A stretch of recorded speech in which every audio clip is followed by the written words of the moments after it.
예, 이번 시간에는 한국의 지리적 환경이라는 제목으로 되어 있는 글을 한 편을 읽겠습니다. 자, 이거 여러분들이 한번 읽어보면 좋겠는데요. 응웬 티몽감 1번 읽어보세요.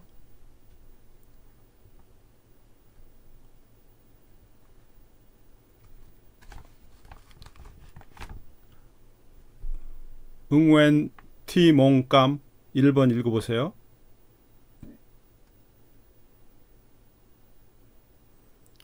없으면 부한찌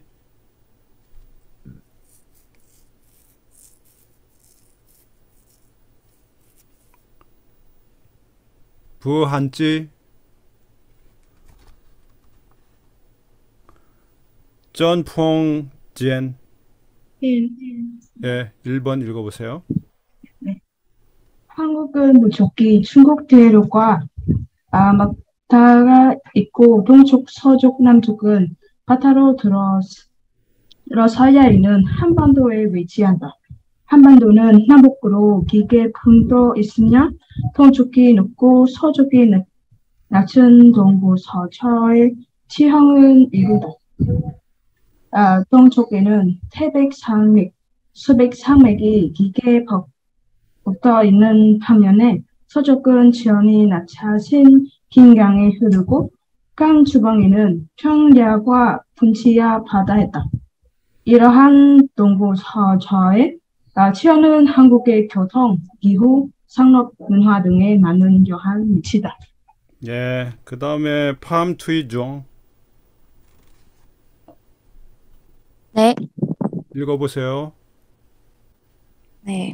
한국의 지도를 보면 남북을 연결하는 도로가 발달해 있는 것을 알 수 있는데,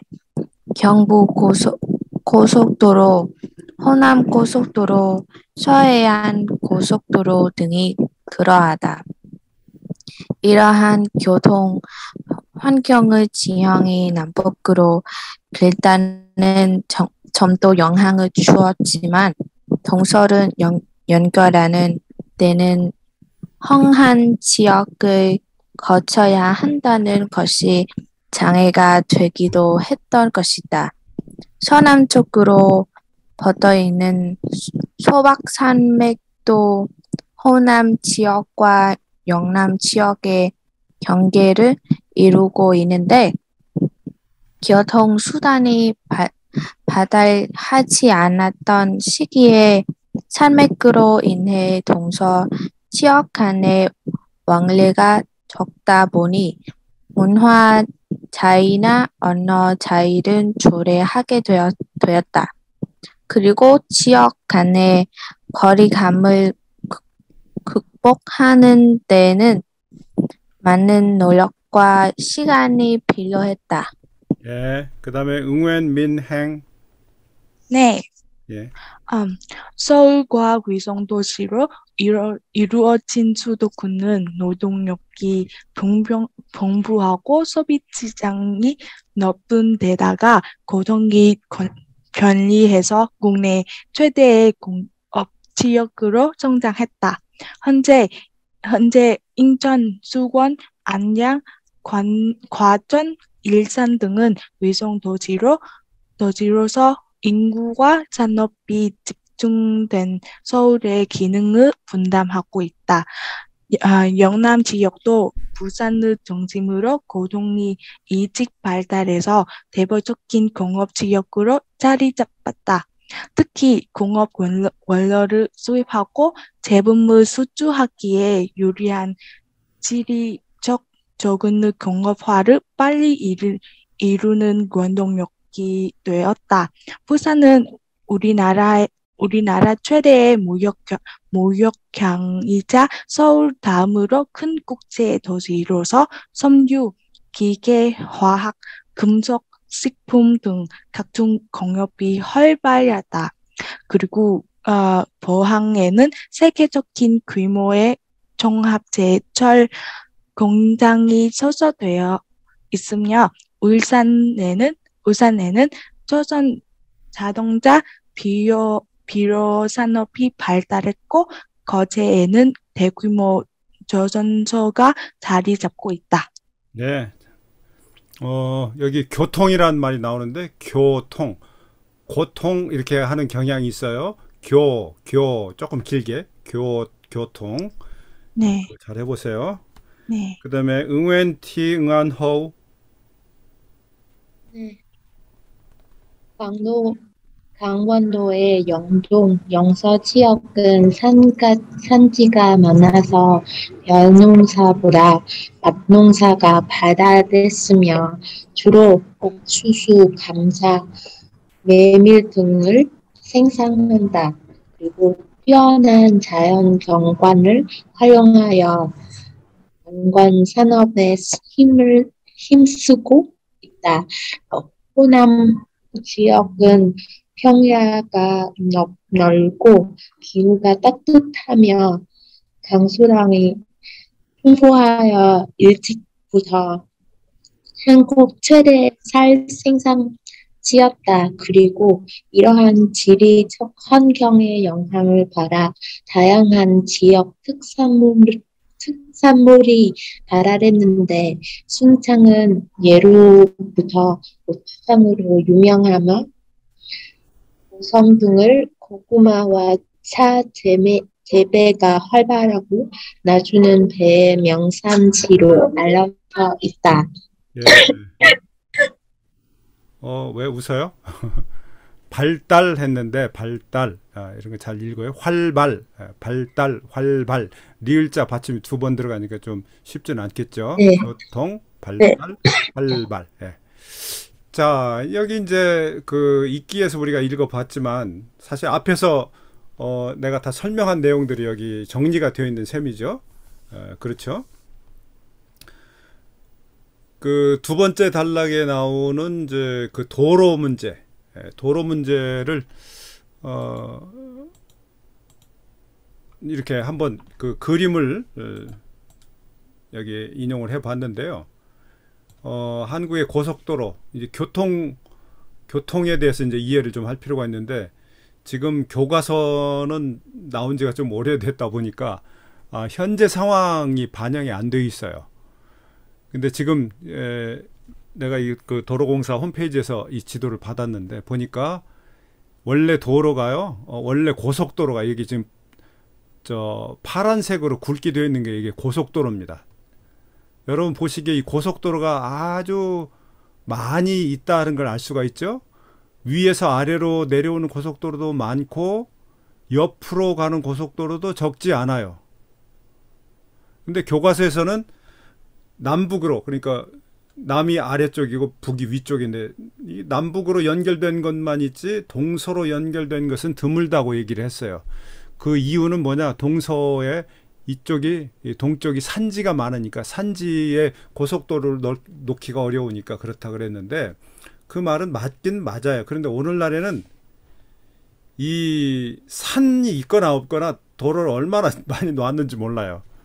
지금 보세요. 이 가로 세로로 많이 이 오른쪽에도 지금 강원도 경상북도 위쪽에 고속도로가 이렇게 위에서 아래로 내려오는 것이 없는데 그건 왜 그러냐 하면 거기 사람들이 별로 살지 않기 때문에 그런 거예요. 예. 그렇게 이해를, 그래서 지금 내가 이제 해외 여행을 많이 해 보니까 이 한국이 고속도로 놓는 것은 아주 기술이 굉장히 좋아요. 왜 좋으냐? 이 자연의 도전, 예? 산이 있고 계곡이 있고 강이 있고 하는데 그거를 이겨내고 고속도로를 놓는 것을 많이 하다 보니까 기술이 많이 발달을 했어요. 지금 그 유명 관광지에 가면 케이블카 있죠. 높은 데 올라갈 때 타고 올라가는 거. 그다음에 뭐 푸니쿨라, 기차처럼 되는 끌어올려서 가는 거. 그다음에 산악열차. 이런 건 어디가 발달했냐면 스위스, 오스트리아가 발달했어요. 다 세계에서 다 거기 거 갖다 써요. 예. 그게 이제 그 자연의 도전을 인간이 이겨내면서 그런 기술이 생긴 거죠. 마찬가지로 한국의 도로 기술이 그렇게 해서 발달을 해가지고요. 지금 고속도로가 없는 곳이 없어요. 그래서 한국의 이쪽 끝에서 한쪽 끝에서 다른 쪽 끝까지 가는데 시간이 길어야 4시간 정도입니다. 4시간이면 다 갈 수가 있습니다. 그런데 이제 그보다도 더 빠른 교통수단이 생겼으니 그것이 바로 이 기차입니다. 기차도 원래 있었어요. 예, 이 조선조 말부터 기차가 놓이기 시작을 했는데, 기차 원래 있었지만 이제 요즘에 기차의 그 화두가 뭐냐면 속도를 빨리 내는 거, 고속. 그래서 뭐 프랑스에 가면 떼제베가 있고, 뭐 일본에 가면 신칸센이 있고, 뭐 독일에 가면 이체가 있고, 이렇게 각 나라마다 자기들이 자랑하는 고속 열차들이 있습니다. 근데 한국도 한국 그 1988년 올림픽 계기로 해가지고 이 고속 열차를 도입하기 시작해서 지금 고속 열차 상당히 많이 들어와 있는데, 시속 한 300km까지 나옵니다. 시속 1시간에 300km를 가요. 보통 이제 자동차가 고속도로에서, 한국 고속도로에서 제일 빨리 달릴 수 있는 속도가 시속 110km인데, 보통은 100km이고 좀 좋은 도로에서는 110km까지 가능한데, 그거보다 3배나 빠른 거죠. 그래서 서울에서 부산 가는데 2시간이 채 안 걸려요. 2시간이. 자동차로 가면 4시간, 5시간 걸렸는데, 옛날에. 뭐 옛날로 말하면 뭐 말할 것이 없이 시간이 많이 걸렸죠. 근데 이 KTX나 뭐 SRT 이런 식의 그 고속 열차가 한국에도 많이 되어 있다. 내 희망사항으로는 베트남에도 이 고속도로와 이 고속 열차, 특히 고속 열차가 좀 많이 생기면 좋지 않을까. 근데 베트남은 지리적인 환경 때문에 하노이, 호치민을 왔다 갔다 할 때 거의 대부분 다 비행기로 다니더라고요. 비행기. 뭐 나쁘지는 않아요. 그런데 이제 일반인들도 중간에서도 많이 이렇게 그 수도나 이 경제 수도에 이동할 수 있도록 그런 고속도로나 KTX도 많이 좀 들어오면 좋겠고, 지금 이제 하노이의 시내 교통을 위한 전철 그 개통을 했어요. 내가 유튜브로도 봤습니다. 근데 호치민에도 지금 개통을 했나요? 만들어진 것 같은데, 예. 그 앞으로 그런 것들이 더 많이 늘어나리라 그렇게 생각을 합니다.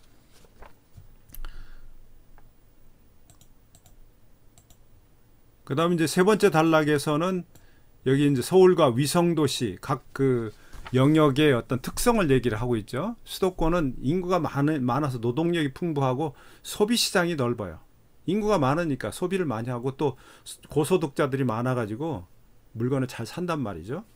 그 다음에 무엇보다도 교통이 좋고, 그래서 서울로 이렇게 사람들이 많이 몰려오는데, 서울에 이제 주택이 부족하니까 서울 근교에 이렇게 위성이라는 건 달 주변을, 지구 주변을 도는 달 같은 것이 위성이잖아요. 새틀라이트. 예. 마찬가지로 서울이 이제 그 지구라고 하면 이제 그 주변에 이렇게 달처럼 되어 있는 도시들이 있고, 거기는 되게 서울 생활권에 이렇게 들어가 있어요. 출퇴근을 해요. 예. 그런 도시들이 그래 발달을 했는데, 또 하나는 이제 한국의 그 교육 그 현상도 이 서울로 수도권으로 집중하게 되는 그런 이유가 됩니다. 좋은 학교들이 다 서울에 있거든요. 그래서 다 서울로 가려고 해요. 내가 한 30년 전에 전라북도에서 서울로 이사를 왔는데, 서울 근교로 이사를 왔는데, 그 이사 온 이유 중에 하나도 교육 문제가 있었어요. 그때 우리 아이들한테 언젠가는 서울에 있는 학교로 갈 텐데, 기왕이면 좀 일찍 가게 해주자 하는 생각도 있었는데, 나중에 결국에는 얘들은 또 해외에서 학교를 다니고 말았습니다. 자, 그리고 이제 그 외에 뭐 영남 지역에는 공업 지역이다. 근데 이제 영남 지역에 아까 부산광역시, 그 다음에 울산광역시, 그 다음에 이제 포항종합제철 이렇게 되어 있는 것은 거기가 태평양하고 제일 가까운 도시들이거든요. 태평양. 인천, 서울 옆에 있는 인천도 공업이 발달은 했지만, 거기서 태평양까지 나오려면 서해바다를 몇 시간을, 한 하루 정도 배가 움직여야 나오거든요. 그러니까 이게 불리하죠. 그래서 그 부산은 그런 점에서 그 무역을 하는 항구로 베트남도 좀 그렇지 않은가요? 하노이는 저 위쪽에 있고 다른 지역으로 다른 나라로 배로 실어 나르기에는 이 남쪽이 더 유리하지 않은가요? 예. 그래서 산업이 발달하면서 사람들이 많이 몰려서 원래는 이제 전라도도 인구가 많았는데 그 인구들이 경상도 훨씬 지금은 많습니다. 그 다음에 마지막으로 이 강원도 영동 영서 지역은 벼농사보다도 밭농사가 발달을 했다. 그래서 옥수수, 감자, 메밀 등을 생산한다 그랬는데 이 옥수수, 감자, 메밀 생산량은 전체적으로 보면 그렇게 좀 미미합니다. 크지 않습니다. 그런데 이제 그 자연 때문에 특히 서울 근교의 수도권 사람들이 관광을 갈 때는 이 영동 지방으로 많이들 가거든요. 이 설악산도 가고 그 다음에 강릉, 속초 이런 데를 갑니다. 바닷가로도 가고. 근데 서해 바다가 훨씬 가까이 있지만 동해 바다를 많이 가는 이유는 동해 바다가 굉장히 깊어서 맑아요. 굉장히 맑아. 서해 바다는 이 뻘이 있어가지고 갯벌이 있어가지고 좀 흙탕물처럼 돼 있어요. 그 호치민 시내를 흐르는 강도 내가 보니까 이렇게 흙탕물도 좀 있고 그 다음에 이게 석회 녹은 것도 있어서 그렇게 뿌옇더라고요. 막지는 않더라고요. 근데 이게 한국 동해안에 가면은 굉장히 물이 맑습니다. 다낭이나 이쪽 뭐 하이퐁이나 이쪽 가면 좀 맑죠. 바다는 좀 맑아요. 하여튼 그렇게 되어 있다. 이렇게 이제 이 글을 썼는데요. 이 글을 읽고 지금 여기에 나오는 새 단어들을 이렇게 한번 우리가 공부를 해봅니다. 뭐 한번 읽어만 볼게요. 다 설명된 단어들이죠. 대륙, 컨티넨탈, 맞닿다, 둘러싸이다, 한반도. 그 사실 한반도란 말을 한국 사람 중에서 어떤 사람들은 조금 표현을 싫어하기도 합니다. 반도. 이건 이제 일본 사람들이 많이 쓰는 말이거든요. 그래서 싫어합니다. 반도. 이제 영어로는 페닌슐라 그러죠. 페닌슐라 이렇게 쭉 이렇게 뻗어 있는 곳이다. 저기 유럽에서는 이탈리아 같은 데가 반도죠. 반도라는 거 말 그 자체의 뜻은 뭐냐면 도는 섬이라는 뜻이고 반은 절반이라는 뜻이에요. half island 그러니까 섬이 되지 못한 곳 그런 뜻입니다만 한국 사람들 그래서 일본 사람들 그런 의미를 쓰는데 한국 사람들 그게 싫어합니다.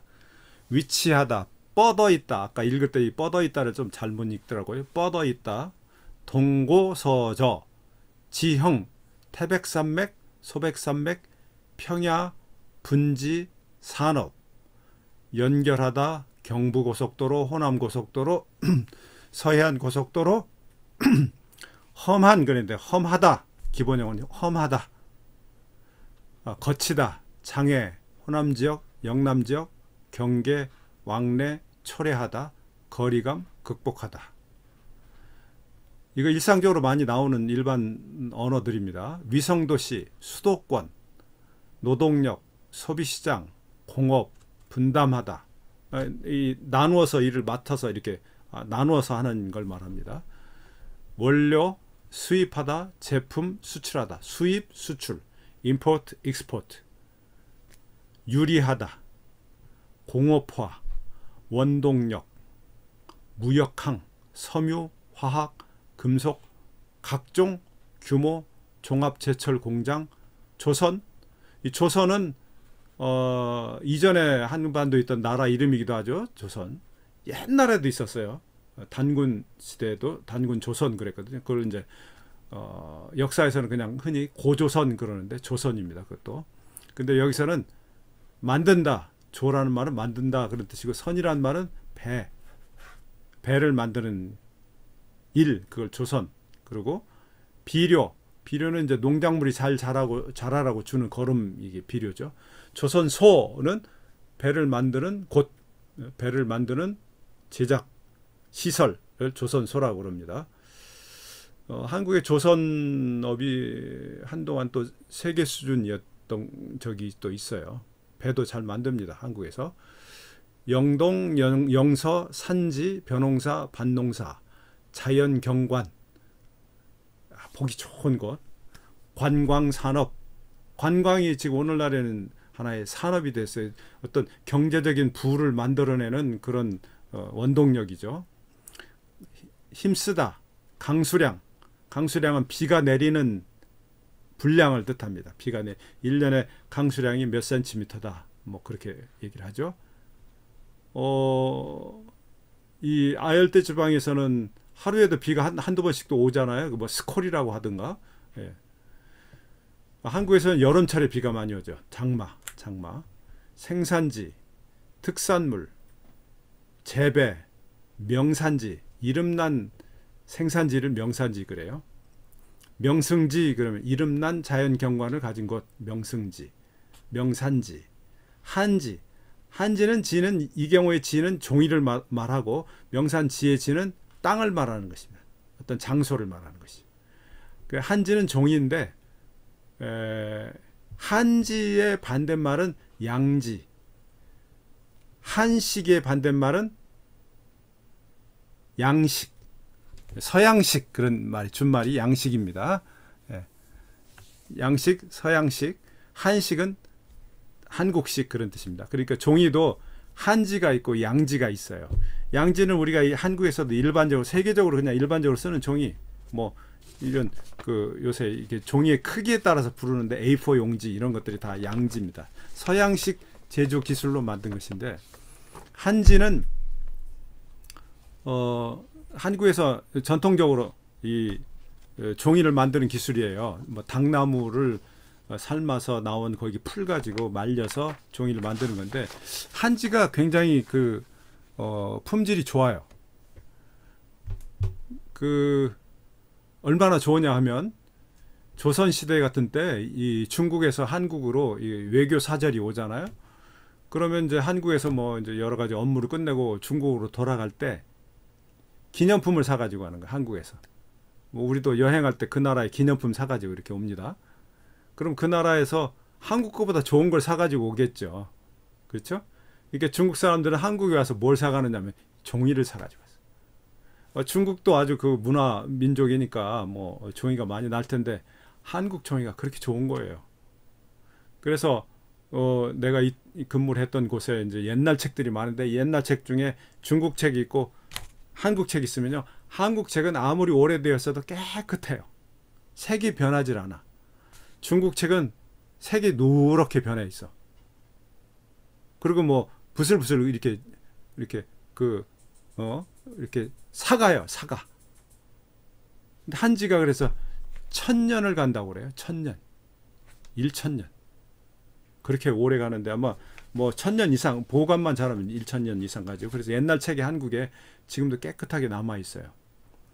요즘에는 그 유럽에서 그 유럽에 이제 유물로 남아 있는 것 중에 그 종이로 되어 있는 것들이 있거든요. 뭐 무슨 그림이라든지 옛날 책이라든지 이런 것을 보존 처리를 할 때 이 한국 종이를 이 한국에 그 한지를 수입해다 한다고 하는 그런 얘기를 내가 들었어요. 그럼 그 한지는 어디서 유명하냐? 그러면 한지는 전주 한지가 유명합니다.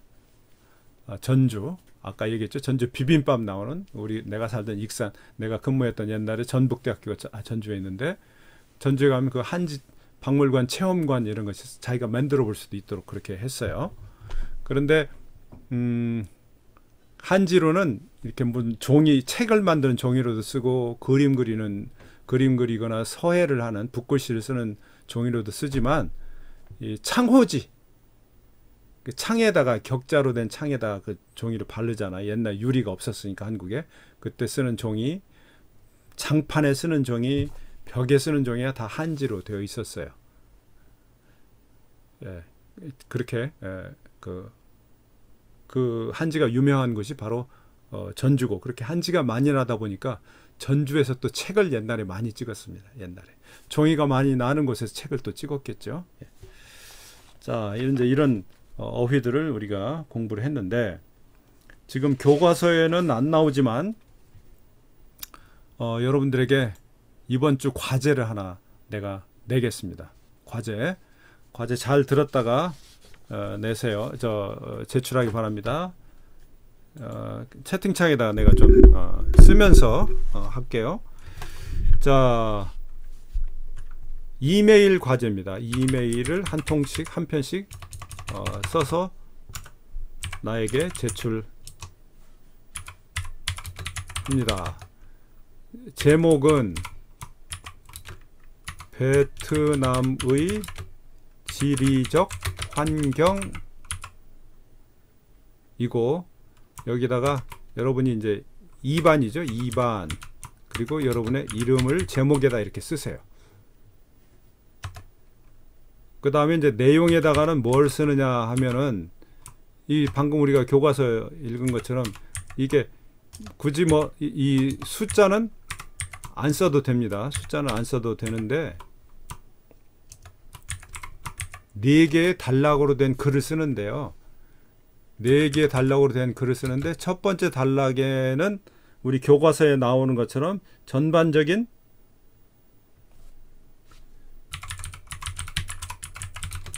지리 지형의 특징을 씁니다. 이게 이제 지금 우리가 내용 이해에서 어떤 각 단락에 소제목을 붙이는 거와 같은 겁니다. 전반적인 특징을 씁니다. 그 다음에 이제 두 번째는 뭘 쓰냐면, 그 지형에 따른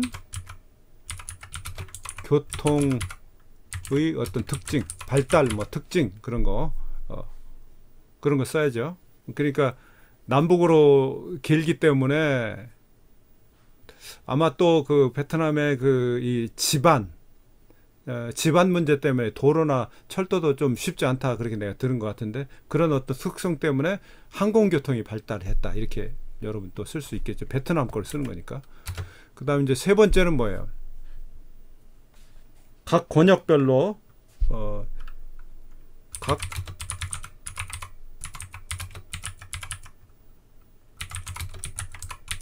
권역별의 뭐 지리적, 산업적 특징, 이걸 쓰는 거죠. 각 권역별. 그러면 베트남이 몇 개의 권역으로 나눌 수 있는지, 그건 이제 여러분이 해보세요. 북부 지역과 남부 지역으로 2개로 나눌 수 있는지, 아니면 북부, 중부, 남부로 나누는지, 아니면은 북부가 있고 중부 위쪽이 있고 중부 남쪽이 있고 뭐 이렇게 몇 개로 또 나눌 수 있겠잖아요. 그러면 거기에는 무슨 성이 들어가는지, 남부 그러면 뭐 호치민시를 중심으로 뭐 건터시가 있고 어떻게 돼 있고, 그렇게 이렇게 얘기를 하는 거겠죠. 그리고 거기에 어떤 그 산업적 특징, 그 다음에 이제 그거를 이제 일로 하고 그거에 일을 하는 거죠. 그러니까 뭐 전반적으로 1에서는 북부 쪽을 또 나눠서 얘기하고, 2에서는 전반적으로 남부 지역을 또 나눠서 얘기를 하고, 그렇게 해서, 그러니까 이렇게 해서 한번 글을 한 편을 쓰는 거예요. 그리고 이메일 내용에다 그냥 쓰면 돼요. 내가 처음에 강조했던 대로 뭐 첨부 파일 이렇게 할 필요가 없습니다. 사진 이런 거 넣지 마시고 그냥 글로만 쓰는데, 어떻게 쓰느냐 하면 조금 더 구체적으로 얘기하자면, 이 글처럼 쓰세요. 이 글을 그대로 모방해서 쓰는 거예요. 할 수 있겠죠? 예. 그러니까 뭐 이건 외국어를 배울 때뿐만이 아니고 자기 나라 언어를 배울 때도, 글쓰기를 배울 때 이렇게 잘 써진 글을 모방을 해서, 처음에는 그대로 옮겨 적고 베낀다고 그러죠. 그 다음에는 그걸 흉내내서 모방을 해서 써보는 거, 이거 굉장히 좋은 방법입니다. 그래서 여러분이 이 글의 형식으로 베트남의 지리적 환경이라는 글을 한 편씩 쓰라는 거예요. 분량도 이 정도면 돼요. 분량도 이 정도면 되고, 글 쓰는 연습을 하는데, 모방적인 글쓰기를 하는 연습을 지금 훈련을 내가 시키는 것입니다. 아시겠죠? 그래서 숙제는 언제까지 제출하냐면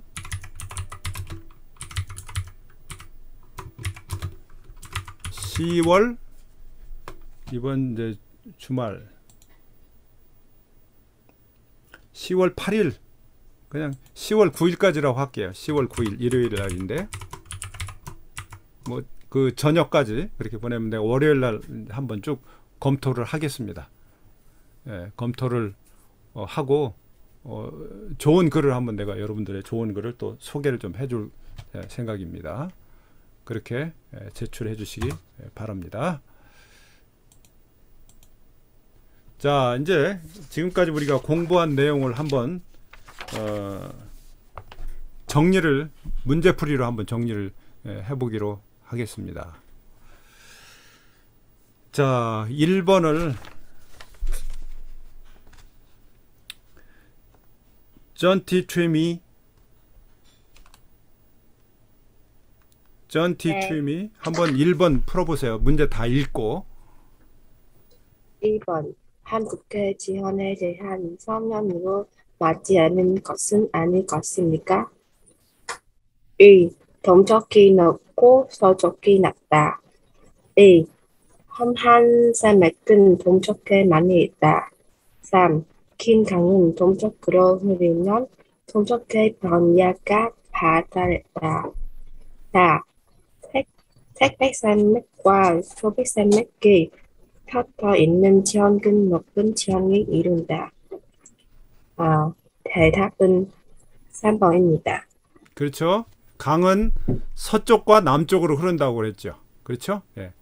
그 다음에 금방 읽을 때 뻗어 있는, 이게 뻗자를 잘 발음을 못했어요. 뻗어 있는 해보세요. 태백산맥과 예, 소백산맥이 뻗어 있는, 아까도 다른 학생이 좀 잘못 읽었는데 뻗어 있는, 이 경음 된소리로 읽어야 돼요. 예.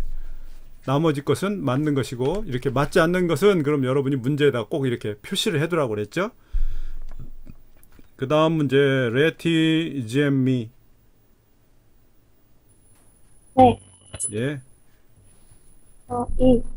홍고 저조 친원의 영향으로 생긴 공간은 무엇인지 모두 찾으십시오. 1. 남북을 연결하는 도로가 많이 판단했다. 2. 서울로 인구가 집중하게 되었다. 3. 경상도와 전라도는 모두 남부 지방으로 유사한文化를 많이 가지고 있다. 4. 산맥이 길게 놓여 있어서 이집부터 지역의 경제를 이루었다. 5. 동서의 기후가 다르고 동서의 문화가 달리 나타난다. 대답은 2. 그리고 4. 1번과 4번? 네. 근데 이제 1번은 아까 우리가 얘기할 때 이제 오늘날 상황하고는 좀 다르다 그렇게 얘기했어요. 원래는 이제 처음에 고속도로는 경인 고속도로, 서울하고 인천 사이에 고속도로가 돼 있고, 그 다음에는 이제 경부 고속도로, 호남 고속도로 이렇게 북에서 남쪽으로 남북을 연결하는 도로가 발달했지만 지금은 뭐 어디나 다 고속도로가 있어서 결국에는 1번도 맞는 답이 아니게 된 셈이에요. 결국에는. 예. 그러나 이제 4번 산맥이 길게 놓여 있어서 지역의 경계가 됐다. 자연 경계가 됐다. 그건 맞는 말입니다. 그 다음에 3번에 1번을 찡옥안 응은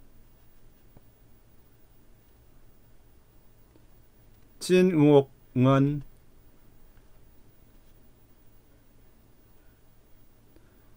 투 응웬 탄나.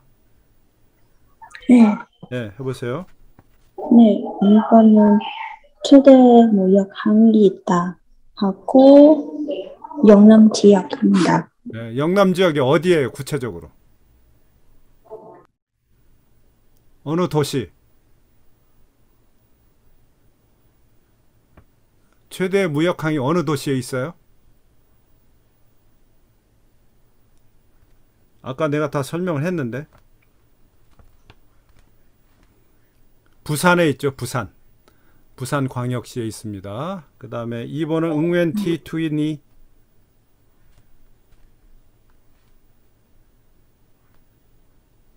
응웬 T2니. 네, 네, 해보세요. 밥 농사를 많이 짓고 관광 산업이 발달했다. 관동 지역이다. 예, 관동 지역, 예, 산지에, 예, 산지에 있고, 또 서울 사람들이 이제 그 뭐 설악산이다, 오대산이다, 강릉이다, 속초다 이쪽으로 많이 가는 지역입니다. 잘했습니다. 그 다음에 3번 휜티투 꽌 네, 해보세요. 소비 시장이 가장 크며 최대 공업 지역이다. 수도권입니다. 네, 수도권, 예, 서울을 중심으로 만들어진 영역을 수도권, 수도는 서울이란 뜻이니까. 그 다음에 응웬티감뚜 응웬티금투 또 응웬티투타오. 네, 평야가 만나서 최고의 살생산 지역이다. 제 대답은 호남 지역입니다. 네, 호남 지역. 네, 호남 지역에는 강을 중심으로 평야가 발달했고 쌀이, 예, 이제 곡창지대 그렇게 부르죠. 곡창지대라고. 유럽의 곡창지대 그러면 지금 우크라이나를 얘기를 하더라고요. 우크라이나. 예. 뭐 유럽에 가보니까 정말 농토가 굉장히 넓어요. 우크라이나뿐만 아니라 헝가리도 넓고 프랑스도 넓고 참 그 곡물이 많이 생산되더라고요. 예. 근데 평야가 필요해요. 쌀 생산을 하려면 평야가 필요합니다. 평평하고 또 물이 잘 공급이 돼야 돼요. 정민도안. 네. 그 다음 해보세요. 서울과 위성 도시로 이루어진다라고 수도권입니다. 네, 그렇죠. 서울과 위성도시 수도권. 예. 그 다음에 띠우응옥티.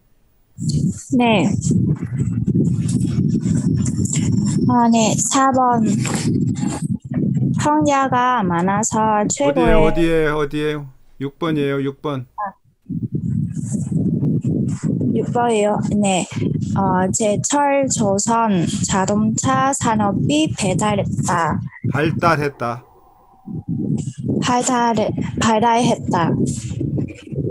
네. 답은 수도권이에요. 조선은 이제 제철은 어디라고 했죠?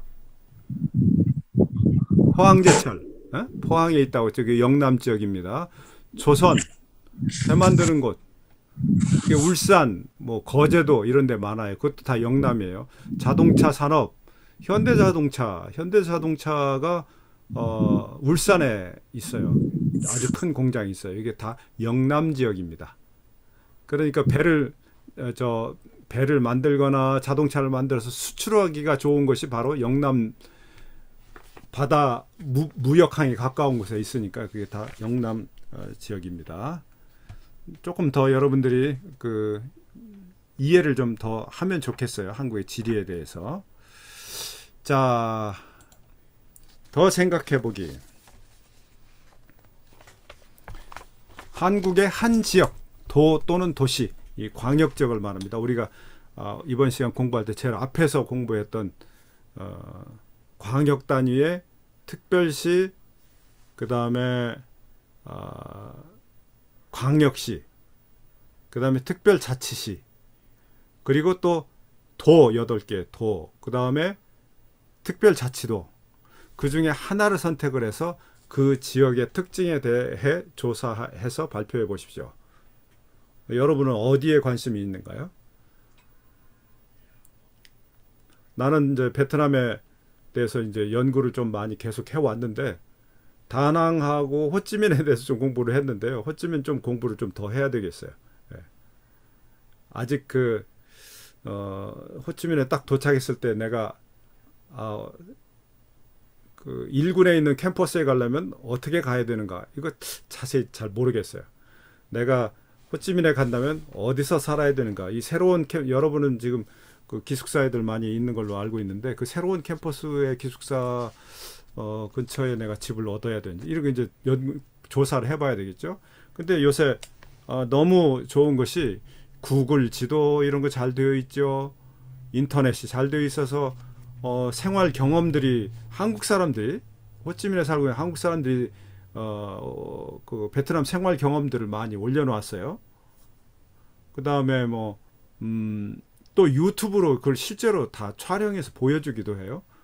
이게 조사하는 거죠. 그러니까 여러분도 이제 조사를 한다면 뭐 옛날 같으면 책으로만 하겠는데 지금은 가령 호치민시에 살고 있는 어떤 부산 공부를 한다고 하면 호치민시에 살고 있는 한국 사람이 부산 출신이 있다 그러면 그 사람한테 물어볼 수 있겠죠. 근데 막상 또 그 사람이 현지 사람이 잘 모를 수도 있어요. 그러니까 인터넷으로, 책으로, 또 뭐 어떤 영상으로 이런 걸로 이렇게 연구를 해보는 거 중요합니다. 그 다음에 여러분 나라의 지리 지형적 특징은 무엇입니까? 어떤 산업이 발달했으며 그 산업의 중심 도시는 어디입니까? 이야기해 보십시오. 이거는 내가 아까 여러분들한테 얘기했던 과제 내용이 그대로 나간 거죠. 예, 그 과제 내용입니다. 이런 식으로 과제를 해서 이번 주말에 제출을 하면 다음 주에 내가 한번 좋은 글을 한번 소개를 해줄 생각입니다.